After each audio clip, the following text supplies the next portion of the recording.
Muy buenas tardes, hermanos, hermanas, amigos y amigas. Les saluda Uriel de la Rosa, miembro de la Iglesia de Cristo que se reúne en el 1014 de la South Yard Road en West Palm Beach, Florida. El código postal es el 33415. Estoy transmitiendo en vivo una vez más desde la ciudad de Boynton Beach, Florida, por esta radio internet, mensajes de amor para salvación. Estamos la fecha de hoy, hermanos,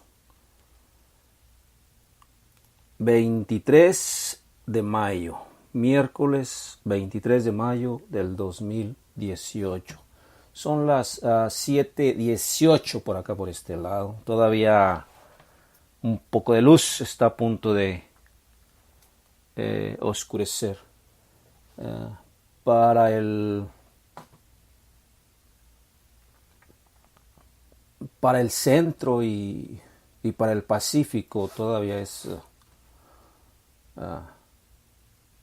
tenemos un rato todavía de sol.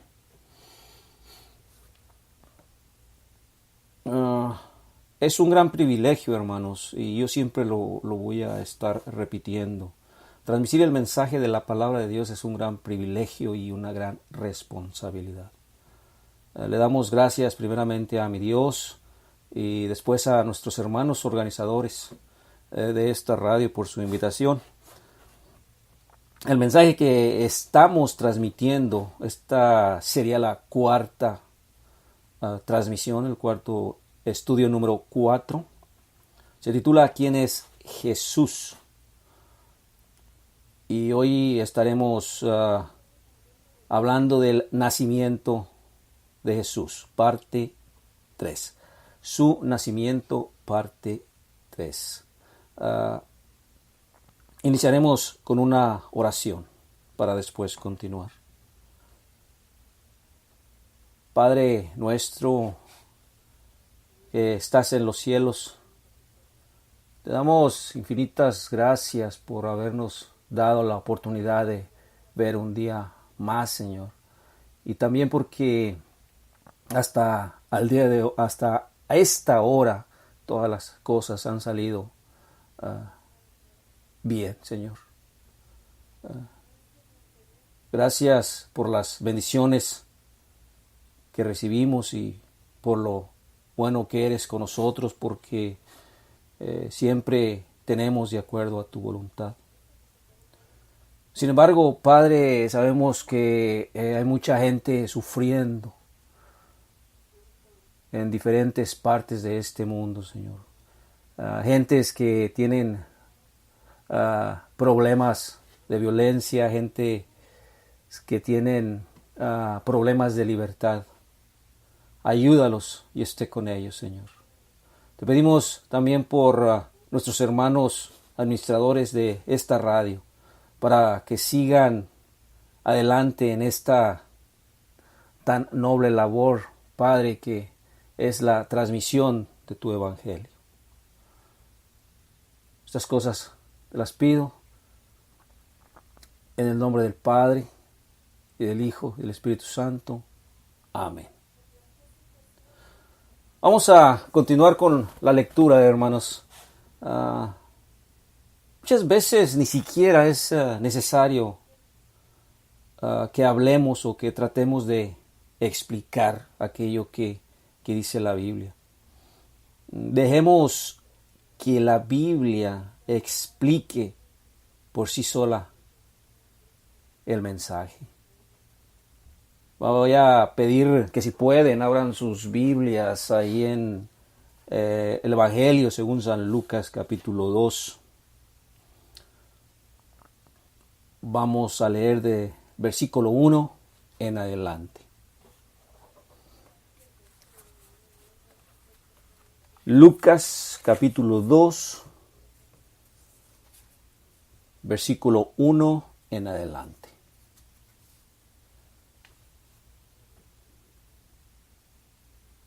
Y aconteció en aquellos días que salió un edicto de parte de Augusto César, que todo el mundo fuese empadronado.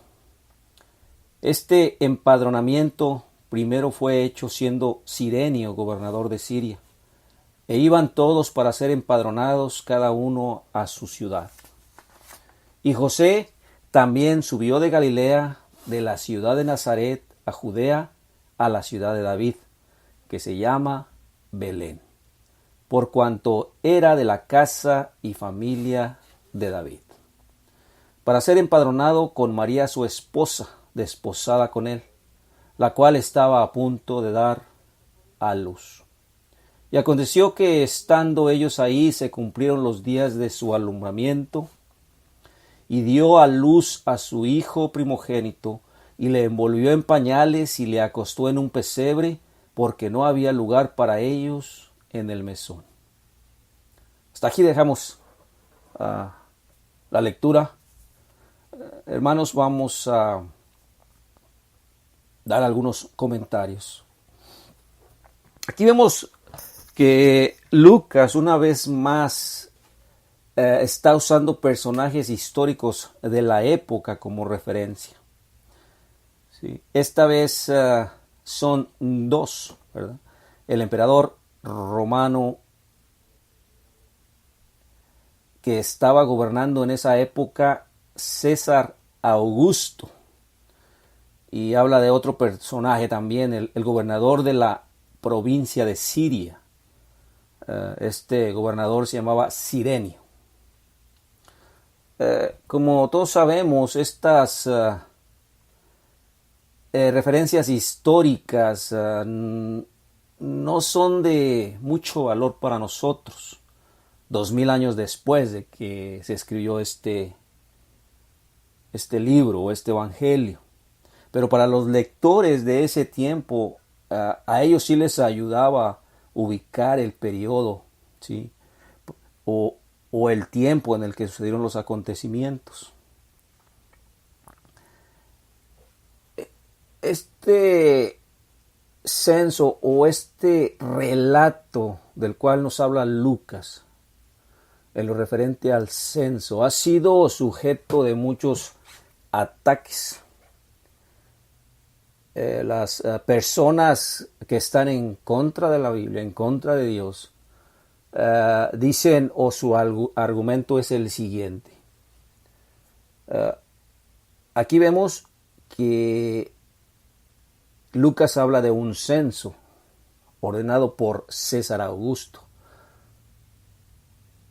En los escritos de aquella época no hay prueba o no hay un relato que hable de este censo en este tiempo. Por lo tanto, el relato escrito por Lucas no tiene validez. Por lo tanto, no tiene validez histórica. Y déjenme leerles algo al respecto. El reinado de Augusto y especialmente el censo mencionado por Lucas es uno de los puntos críticos relacionados con la exactitud histórica de este evangelio. Si Lucas es inexacto acerca de este censo en el reinado de Augusto, entonces su récord completo es sospechoso. Por lo tanto, es carente de validez. Durante mucho tiempo,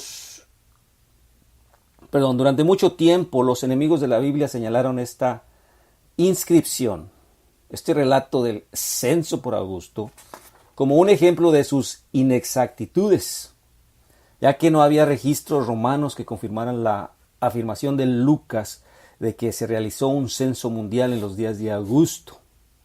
Sin embargo, hay algunos estudiosos en la materia que han investigado al respecto. Entre ellos encontramos a un inglés, Sir William Ramsay, y hay más. Ellos encontraron, por ejemplo, en una de las epístolas de uno de los padres de la fe, Su nombre era Clemente de Alejandría. Este señor vivió en el 200 y 300 después de Cristo. Este padre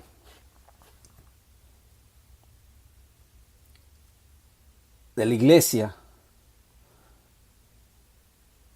dije padres de la fe, es padres de la iglesia.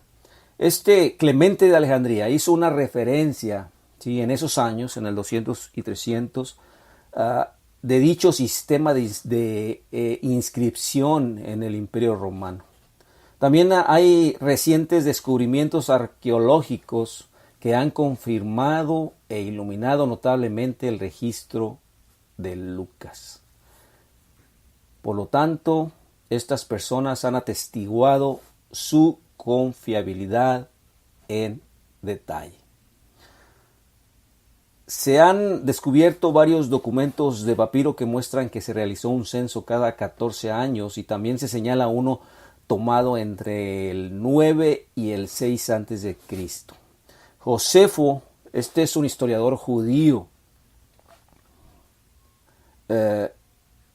muestra que estas inscripciones, una en el año 6 antes de Cristo específicamente, a menudo causaban revueltas rebeldes en Palestina y que los gobernantes judíos hacían y demoraban lo más que podían este tipo de censos con el objetivo de aplacar a la gente y poder efectuarlo.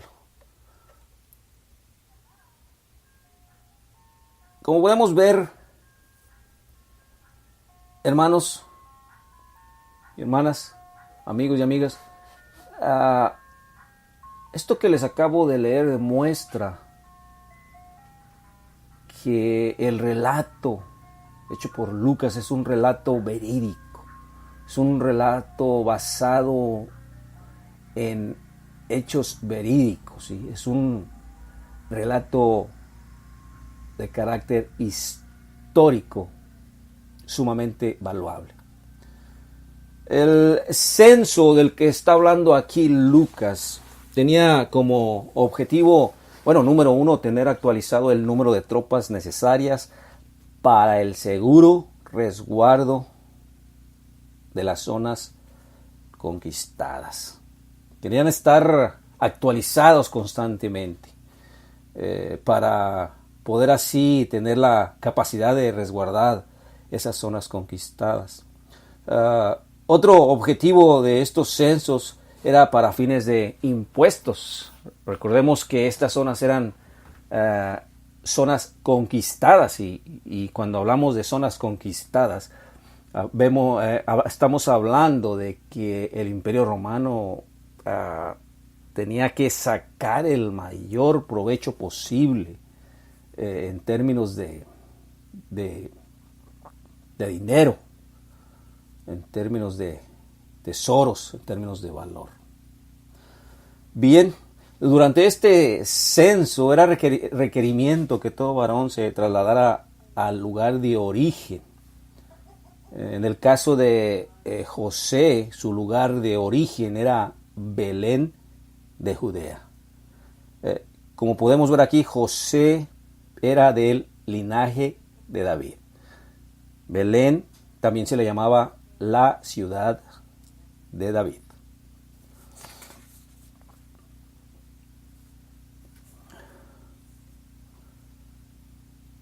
Hace casi 700 años el profeta Miqueas había profetizado que el Mesías, el Redentor, nacería en Belén de Judea.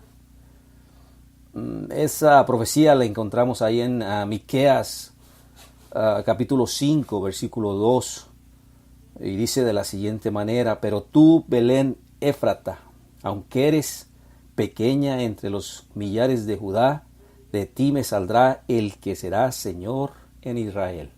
Y sus salidas han sido desde el principio, desde la eternidad. Aquí vemos cómo José y María, a causa de ciertos acontecimientos políticos que pasaron en la época, ¿sí?, por causa de estos acontecimientos, pues ellos tienen que salir de Nazaret, ellos tienen que trasladarse a la región de Belén, ¿sí?, cumpliendo así con lo dicho por el profeta.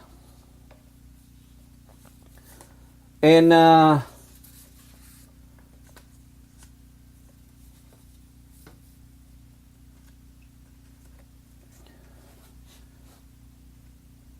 2:5 se nos dice que María estaba desposada y estaba a punto de dar a luz. También se nos dice que ya estando allá en Belén se cumplieron los días de su alumbramiento. Las tradiciones nos dicen que María estaba a horas probablemente de dar a luz cuando llega al mesón. Bueno, es esto dicho por la tradición, no es lo que dice el relato. No hay una mención específica de la fecha o el tiempo en el que salieron de Nazaret a Belén. También ahí en el 2:7 hablan de un mesón, y también esa es la idea que nos ha dado la tradición, de que ellos llegan en un, no sé, caminando, o ella en un burrito, que llegan a un mesón, lo que conocemos ahorita como un hotel, por decirlo así. Y una vez ya ahí no encuentran lugar, ya está todo ocupado. Y lo único que tienen disponible es el lugar donde resguardaban a los animales. Nada más que aquí hay una inexactitud. Algunos estudiosos en la materia ven que la palabra griega para hotel, así como nosotros lo conocemos, es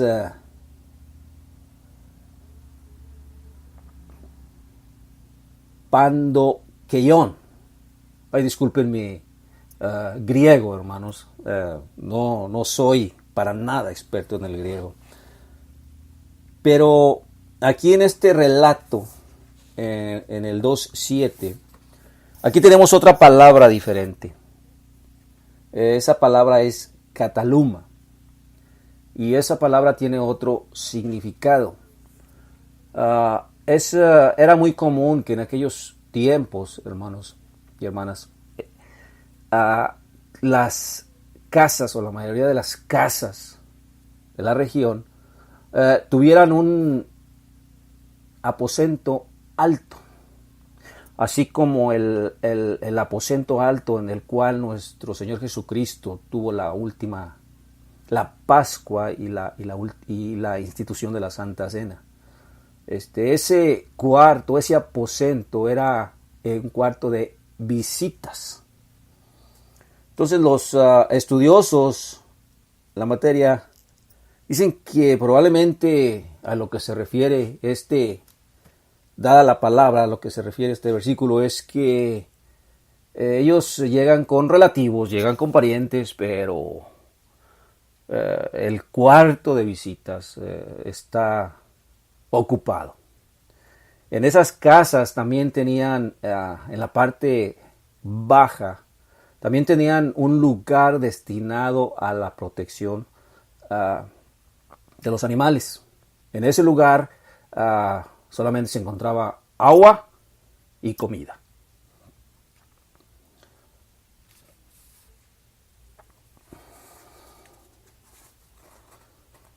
Y es precisamente lo que el 2:7 dice: y dio a luz a su hijo primogénito, y le envolvió en pañales, y le acostó en un pesebre. Esto es un comedero para animales, porque no había lugar para ellos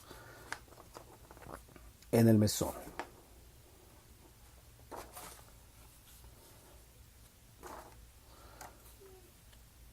Como vemos, Jesús literalmente nació en un lugar destinado a resguardar ganado. Un lugar solamente con agua y comida. ¿Sí? Imagínenselo, hermanos y hermanas. Imagínense ese lugar. Seguramente era un lugar maloliente, un lugar infestado de insectos.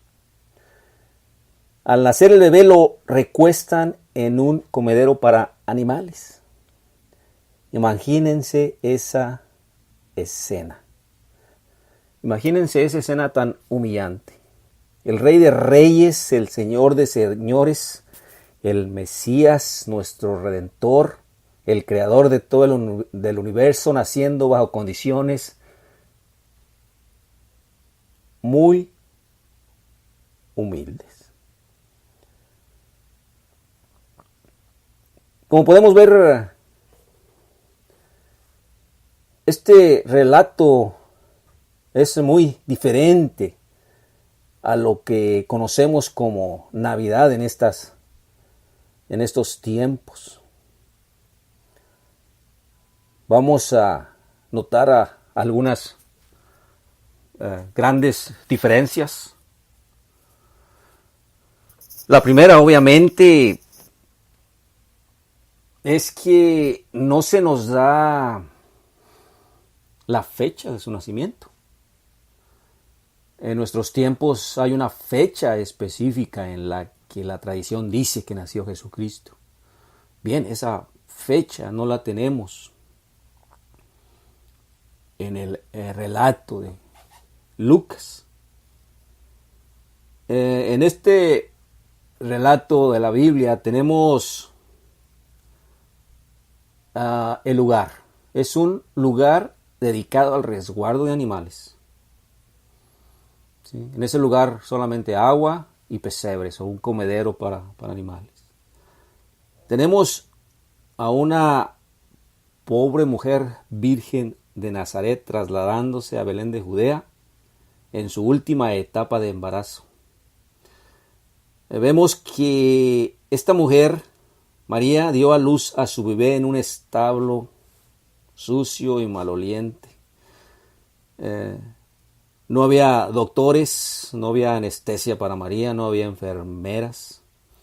Vemos en el relato que en ese momento solamente se encontraban ella y su esposo José. No vemos que había una cena especial, no vemos vestidos de gala, no vemos adornos por ningún lado, ¿sí? No vemos a la familia, a relativos en esta primera Navidad. Únicamente vemos que los primeros visitantes fueron unos pastores, también muy humildes. Imagínense los pastores ya después de un buen tiempo, ¿sí? En los campos resguardando el ganado. Imagínense bajo qué condiciones se encontraban. Condiciones muy humildes. ¿Qué lección tenemos de todo esto? ¿Sí? Bueno, voy a volverles a leer el pasaje del apóstol Pablo que escribe ahí en Filipenses 2, del 5 al 9. Se los voy a volver a leer y ustedes ahora van a entender el porqué de estas palabras de Pablo. Haya pues, Filipenses 2, 5.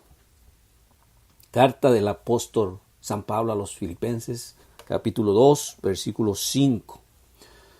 Haya pues en vosotros este sentir que hubo también en Cristo Jesús, el cual siendo en forma de Dios, no tuvo por usurpación al ser igual a Dios, sino que se despojó a sí mismo, tomando forma de siervo, hecho semejante a los hombres. Y hallado en la condición de hombre, se humilló a sí mismo, haciéndose obediente hasta la muerte y muerte de cruz. Por lo cual Dios también le exaltó hasta lo sumo y le dio nombre que es sobre todo nombre. Aquí vemos, sí, cómo se humilló, sí, cómo se hizo obediente. Y esto es solamente el inicio. ¿Qué ejemplo tenemos como cristianos de parte de nuestro Señor Jesucristo? Desde el momento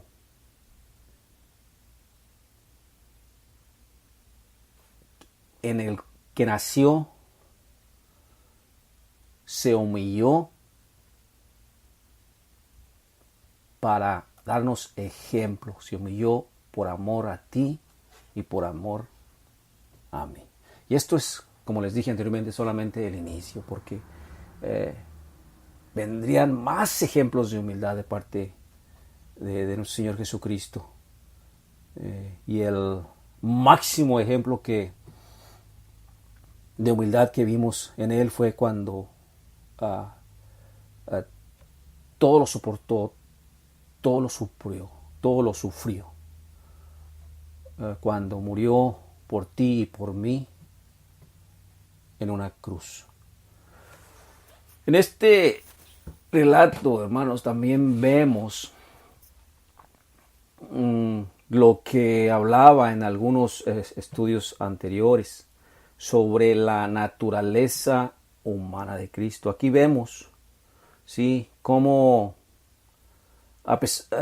si bien su concepción es milagrosa, aquí vemos cómo como tú, como yo, como cualquier ser humano, después de 9 meses de embarazo de María,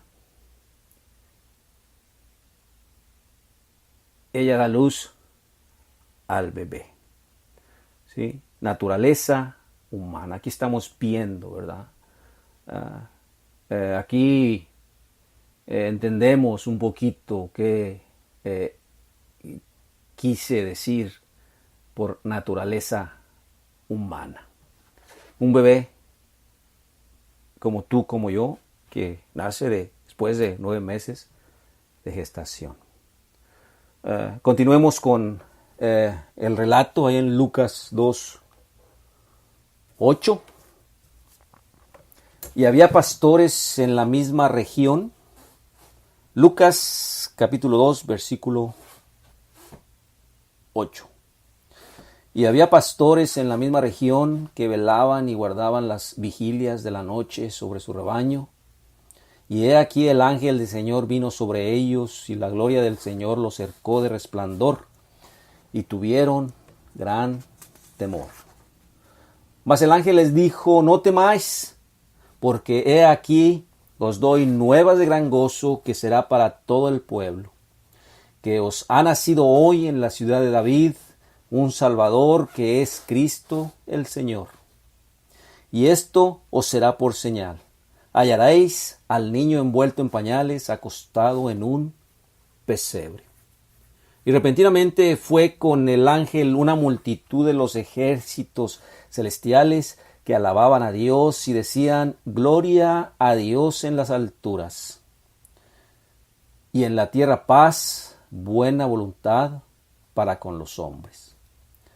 Y aconteció que cuando los ángeles se fueron de ellos al cielo, los pastores se dijeron unos a otros: pasemos pues hasta Belén y veamos esto que ha sucedido, que el Señor nos ha manifestado.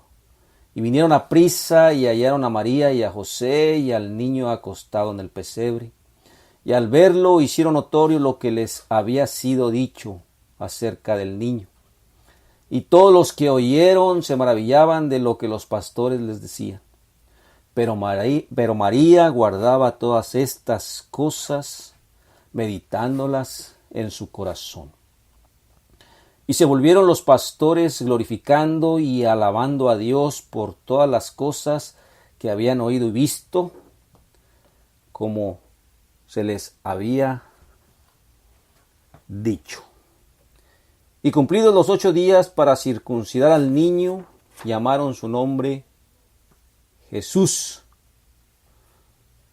como fue llamado por el ángel antes que él fuese concebido en el vientre. Aquí vemos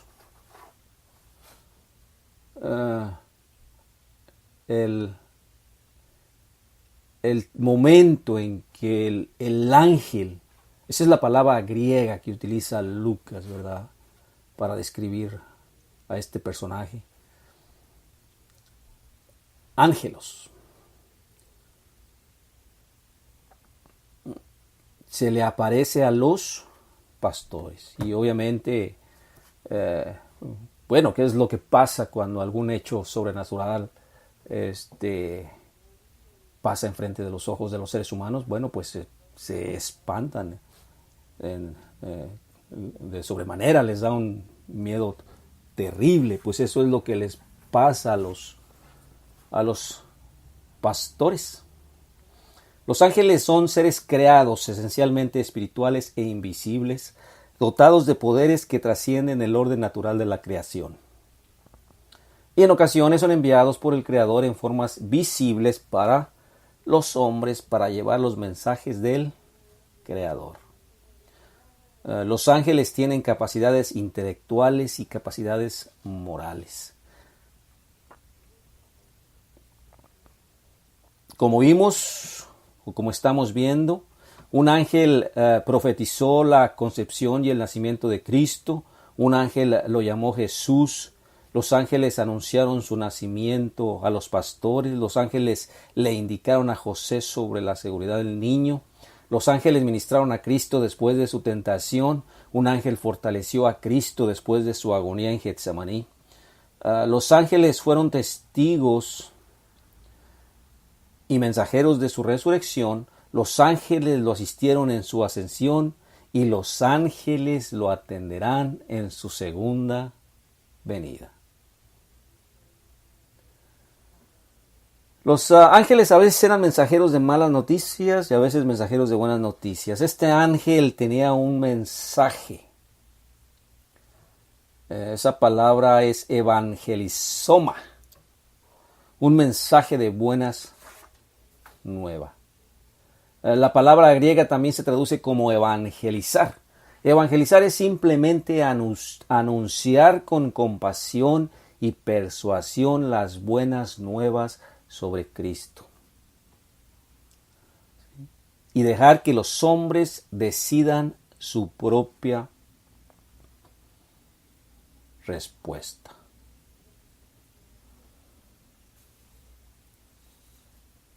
¿Por qué creen ustedes, hermanos, que Dios envió su mensaje a los pastores? ¿Por qué no decirle primero a los doctores de la ley de esa época? ¿Por qué no decirle, darles el mensaje a los políticos, a los reyes de ese tiempo, ¿sí?, sobre el nacimiento del Mesías? La mayoría de los doctores de la ley, de los teólogos, de los políticos, estarían emocional, intelectual y moralmente opuestos a tal Mesías. Para ellos no hubiera cabido la idea de todos los acontecimientos que acababan de pasar. Ninguna cantidad de signos sobrenaturales y anuncios angelicales llevarían a Herodes, a los fariseos, a un cobertizo de ganado para adorar a un bebé, cuya cuna era un comedero para animales. En cambio, estos pastores habían aprendido de la vida dura y humilde que vivían para protegerse contra el orgullo, contra la arrogancia, ¿sí?, que hace que los hombres nieguen la realidad. ¿Sí? Hombres humildes, sencillos, que aceptaron con naturalidad, que aceptaron con gozo las noticias dadas por el ángel. ¿Sí? Después de que el ángel dio el anuncio, vemos enseguida a un ejército de seres celestiales. ¿Sí? Ahí en el 2.14 vemos el recital. No es un cántico, es un recital. Imagínense, ejército, miles y miles y miles, porque no, el texto no da una cantidad exacta. Simplemente miles y miles y miles y miles, hermanos. Cantando al unísono, recitando al unísono, gloria a Dios en las alturas y en la tierra paz entre los hombres de buena voluntad en que Él se complace.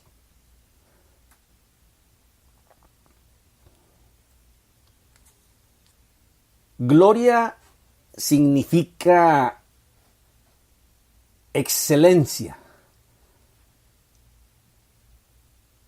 Gloria significa preeminencia, majestad, dignidad. Aquí entendemos que el acontecimiento que está pasando es totalmente divino, hermanos. Es totalmente, viene totalmente de Dios, de lo alto. En este bebé veremos al supremo regidor. En este bebé veremos la perfección.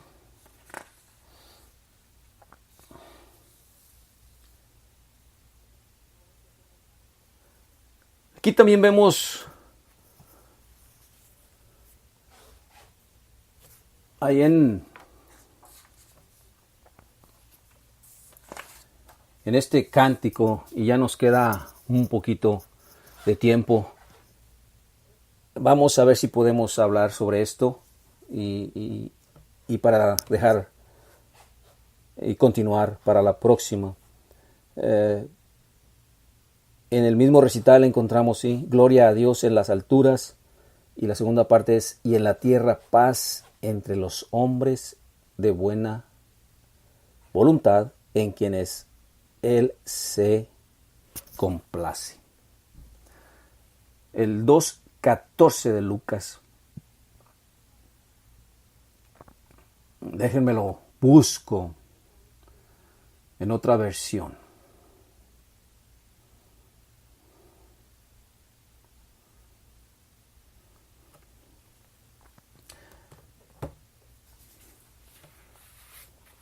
La versión que les leí es la versión Reina Valera Gómez, se llama así. Y dice, el 2.14 dice, gloria a Dios en las alturas y en la tierra paz, buena voluntad para con los hombres. Hay otra versión que dice de la siguiente manera en el 2.14. Dice, gloria a Dios en las alturas y en la tierra paz entre los hombres de buena voluntad en quienes Él se complace. Y aquí es muy importante notar o tratar de entender qué quiere decir por buena voluntad. En otras palabras, va a haber paz en la tierra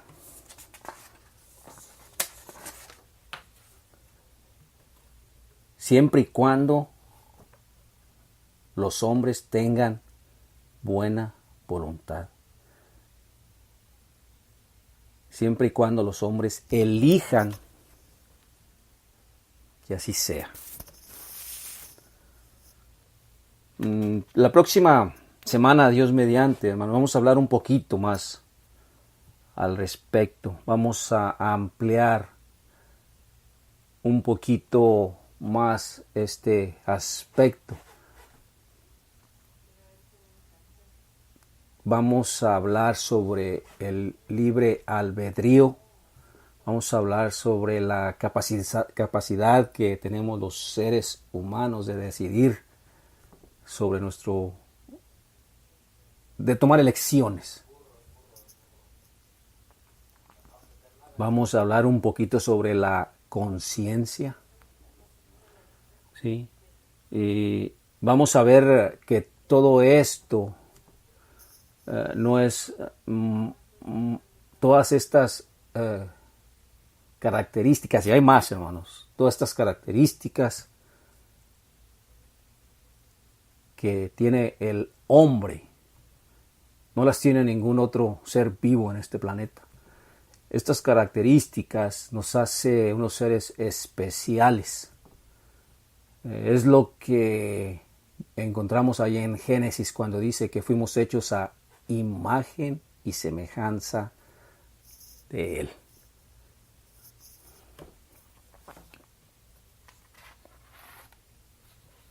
Bien, hermanos, hasta aquí nos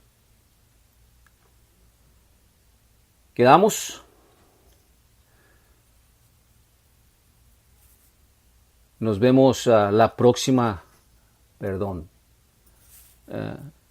El decir nos vemos, pues no nos vamos a ver, ¿verdad? Pero aquí estaremos la próxima semana con un estudio más de